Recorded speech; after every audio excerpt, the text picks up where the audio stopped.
Alright, so here we go. We have Chikarasaurus Rex, How to Hatch a Dinosaur. This was the internet pay-per-view from last weekend. And I have to say, it was a great show. It definitely is a show I think everyone can appreciate without knowing all the Chikara storylines and all the, watching all the shows, reviewing all the shows leading up to it.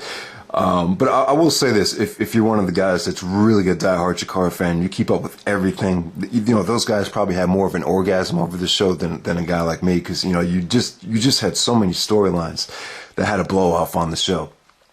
But let me just say, I think everyone will enjoy this. If you've been watching the product, or if the last show I actually watched was High Noon.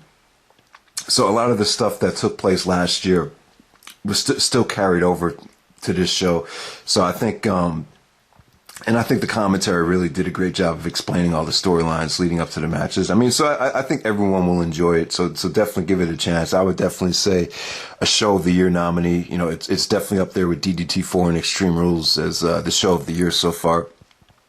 And I would definitely say probably from a wrestling standpoint, and just overall, probably the best Chikara show I think I've seen. I just think the atmosphere was great. I thought the venue was really cool looking. I thought, I just thought you had some great wrestling on the show. There was like 3 or 4 matches that I thought you could probably consider great.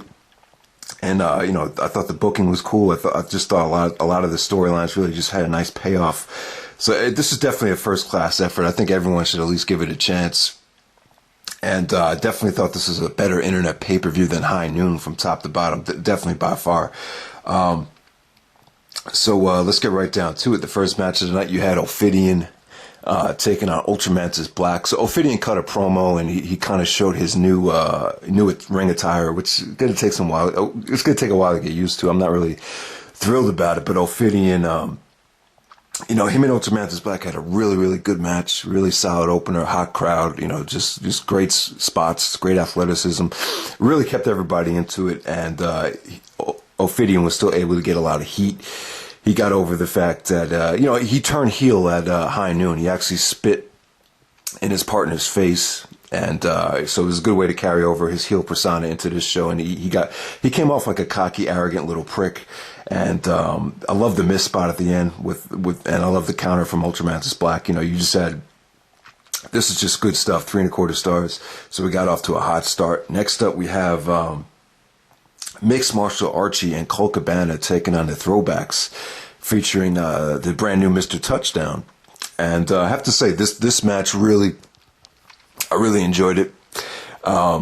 Just great overbooking here. Just a lot of drama. Just a lot of elements here that you really don't see in every professional wrestling match. I just thought this was really cool, actually, and probably a little bit better than people are making it out to be. During the match, Mixed Martial Archie actually got power bombed on the outside, like an outside ramp by Mr. Touchdown. He actually got taken out of the match.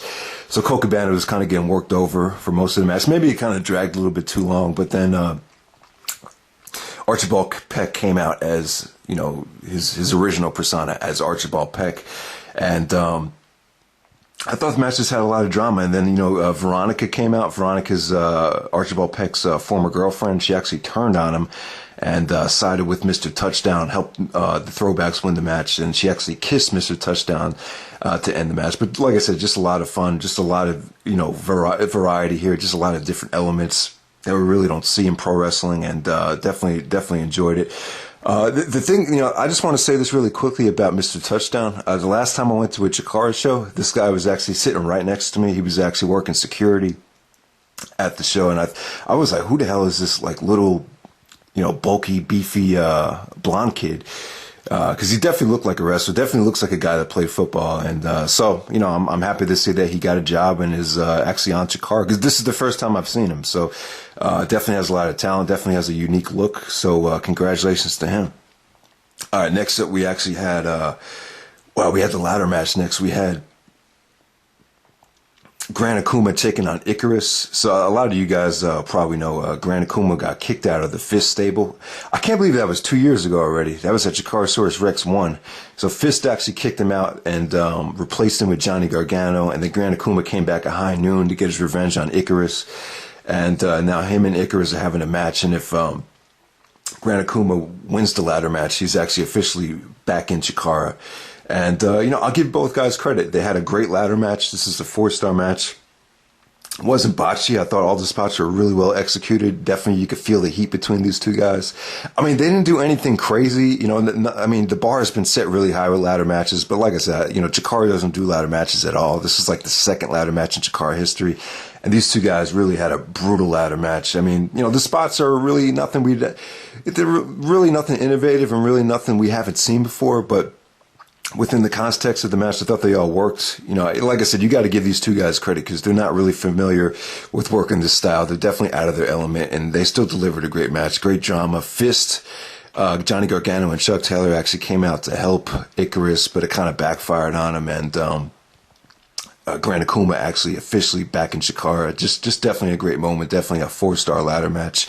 And about Johnny Gargano and Chuck Taylor, they're it's kind of weird because they're feuding with each other in Dragon Gate USA, and now in Chikara, they're still together, they're still helping each other, they're still tagging up, and I think that's fine. I don't think Chikara should really worry about what goes on in other promotions. I think they need to do what's best for them, and what's best for them is to keep them together right now, because F.I.S.T is definitely one of the best tag teams that they have. So definitely good stuff there. Next up, we actually had Sara and Saturyne taking on the Batiri.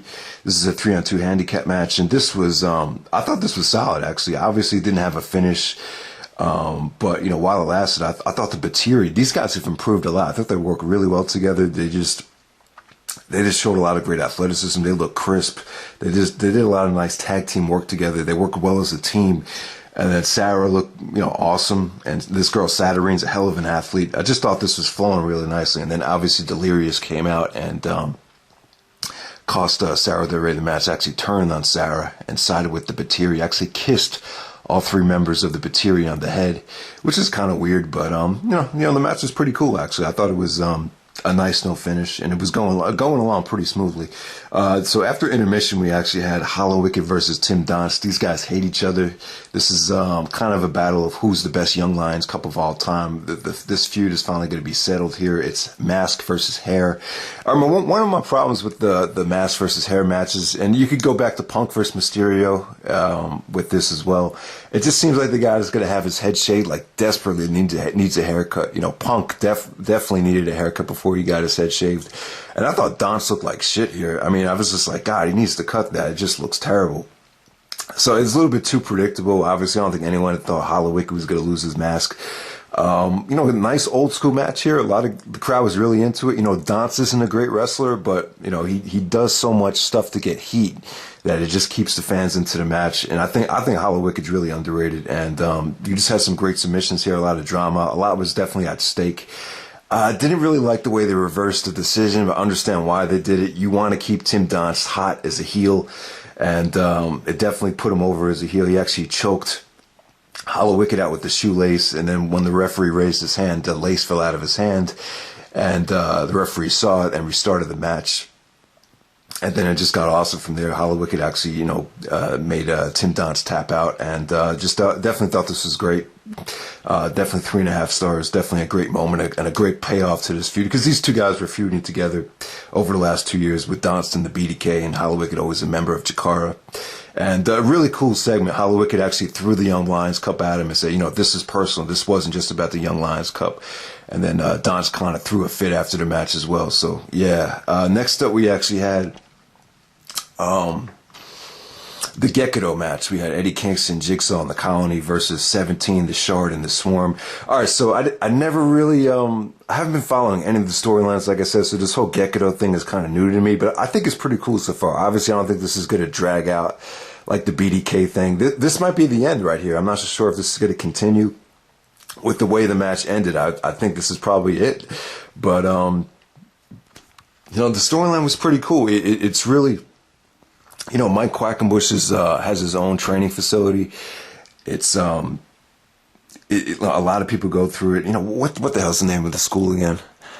I can't even remember. But Chikara, he trained so many guys, and a lot of the members of the stable were actually gentlemen that were jealous that Quack didn't really take him under his wing, and all these other Chikara guys became big stars. So these guys came in together, and then they left, and now they're back to get the revenge. So it's a pretty cool storyline. And then one of these guys is actually 17. 17 holds that people have forgot. He's kind of like the Mike Quackenbush of the stable. And this just had a lot of heat to it, man. The atmosphere in this match was just awesome. Quackenbush actually got taken out a couple months ago by one of the guys, and he came back to get his revenge because deviANT was actually taken out a couple weeks ago. So yeah, this was like I said, the atmosphere was great. Just you really felt like this was good versus evil, and the spots were just insane here. I mean, they really brought it. This was just crazy stuff. GreenANT actually did a dive off the top of the balcony. I mean, once SoldierANT got the hot tag, this was just so much fun. You just saw so many double team moves. It's a lot of suicidal offense. I think it was Eddie Kingston and Jigsaw. They did an awesome double German suplex spot, which came off great. I mean, the fans loved this. I definitely thought this was a 4-star match. This is one of the most funnest matches of the year. And Quack's return really brought a lot of energy to this match. So, definitely good stuff there. Now, the one thing about it, the Gekko stable really didn't show a lot of offense. This is more about, it kind of felt like the Chikara guys kind of dominated them for part of the match, but still, I just thought the atmosphere and the energy that this match brought was just unparalleled. Definitely great stuff. Next up, we actually had the main event. We had Chuck Taylor and Johnny Gargano taking on the Young Bucks for the Campeonatos de Parejas.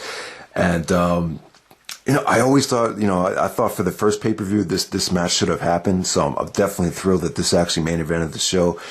They closed it out with a bang. A lot of people have been kind of critical about Chikara not delivering great main events.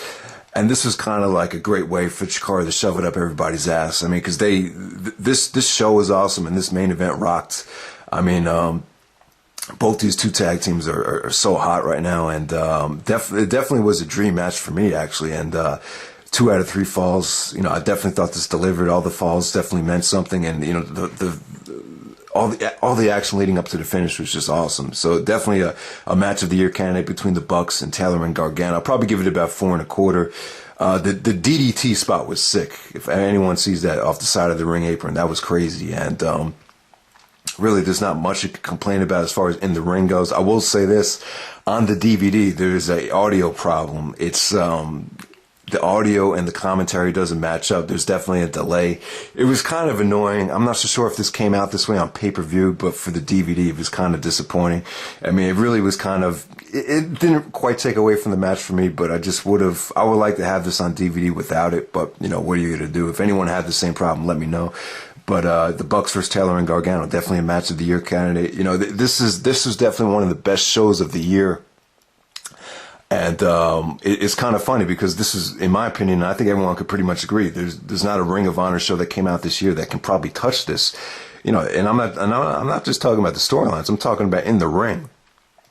And that's kind of embarrassing for a company that really prides itself more on in-ring action. And then Chikara, they're really not known for the wrestling. So I think this is a message that Ring of Honor definitely needs to step their game up at best in the world. But, we'll see what happens. Not too confident about it, but we'll see.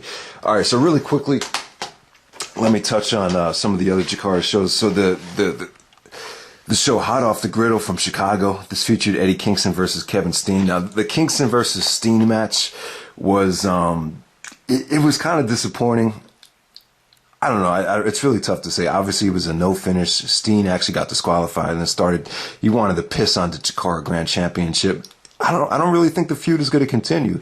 And it's a shame because I think Steen versus Kingston, there's so much stuff they could do. These are two of the best personalities on the indies right now. But the match is a pretty good brawl. It's definitely worth going out of your way. It's definitely worth a look. Not really worth the DVD purchase just for the match, but it wasn't, this wasn't the big spectacle that I think a lot of people kind of envisioned it to be. But, it is what it is. This Chicago show, I don't know, it kind of felt like it felt like you were watching Chikara in front of a Ring of Honor audience. It was kind of weird. But, it was cool to see. I definitely thought Sara and El Generico, 4-star main event, definitely the best match on the show. I thought a lot of the show kind of dragged, to tell you the truth. I really think it did. I mean, it definitely had some gems on it. The opening match is awesome with the Colony and Jigsaw taking on the Gekko guys. That was a lot of fun. But besides that, I thought the show was kind of average. I definitely think this is the worst show out of the three that I'm talking about. But, like I said, definitely check out Sara versus El Generico. I thought those two, you got the best women's wrestler in the world taking on arguably the best male wrestler on the indies right now. And, definitely thought those two rocked the house. But, overall, I definitely don't think it's worth the money, but if you can see that main event, definitely check it out. I'll probably give this like a 7.25, maybe a 7.5. All right, so next show I want to talk about is Anniversario, the Agonai, the show from New York City from Anniversario weekend. Didn't really want to go to the show. Obviously I'm in the area, so I was thinking about going to it. Don't really regret going, but don't really regret not going. But I definitely thought the show was good. I thought it was almost great. I think everyone should check out that main event between Eddie Kingston and Jigsaw. Let me just say this. The Joshi match between Sachiko and Chizako that took on the Bravado brothers. Holy shit, this was really good. This is almost a 4-star match. I mean, this was cool because the Bravado's gimmick, you could really buy into, women kicking the shit out of him. It was believable. And then on top of that, you had good storyline progression with 3.0 getting involved. And, those two teams just rocked the house. That was definitely really, really awesome stuff. So what are the other matches I want to talk about? I mean, the show kind of got off to a weak start, but that match was great that I just said. Sara had a really good match with another Joshi girl with Miko Satomura. Just another really awesome, not as good as the Sara versus Kana match, but still really, really good stuff. Sara just proves she's one of the best women's wrestlers in the world. Both girls got a standing ovation. Definitely check that out. What else was there on the show? I'm probably leaving some stuff out. All right, let me just talk about Eddie Kingston versus Jigsaw. These two guys this is arguably the Chikara's match of the year so far. I'm going to give it about 4.25 stars. Probably not as good as the Bucks versus F.I.S.T, but it's definitely close. I would definitely say this is definitely on the same level as their match from Chikarasaurus Rex last year, which was, in retrospect, was probably the best match from that weekend. And, these two guys know each other. They train together. They have, Thanksgiving dinner together. And they, since Eddie Kingston didn't have a championship match at the pay-per-view, this is definitely a nice way to make up for it with Anniversario weekend. And, their matches are really, really awesome. They're really, really stiff. They kind of suplex the crap out of each other. Jigsaw, some great athleticism, some great spots from him. I mean, these two guys got a standing ovation. The crowd really appreciated this. This was definitely, I think everyone should check this. If you love Chikara, definitely check this out. This is definitely, something to go out of your way to see. The fans started kind of turning on Kingston towards the end. They really wanted Jigsaw to win the match, but definitely great stuff. Definitely better than Eddie Kingston's match with deviANT from last year in New York. Probably not as good as the Eddie Kingston and Mike Quackenbush match, but it's pretty close. And I definitely thought they both topped their match from Chikarasaurus Rex, and which is saying a lot because they both stole the show last year at Chikarasaurus Rex. So that's pretty much it, guys. Hope you enjoyed the video, and definitely check out the pay-per-view. Chikara's been having a great year so far, obviously, and they've been some of the last couple of shows have really delivered. So thanks for watching.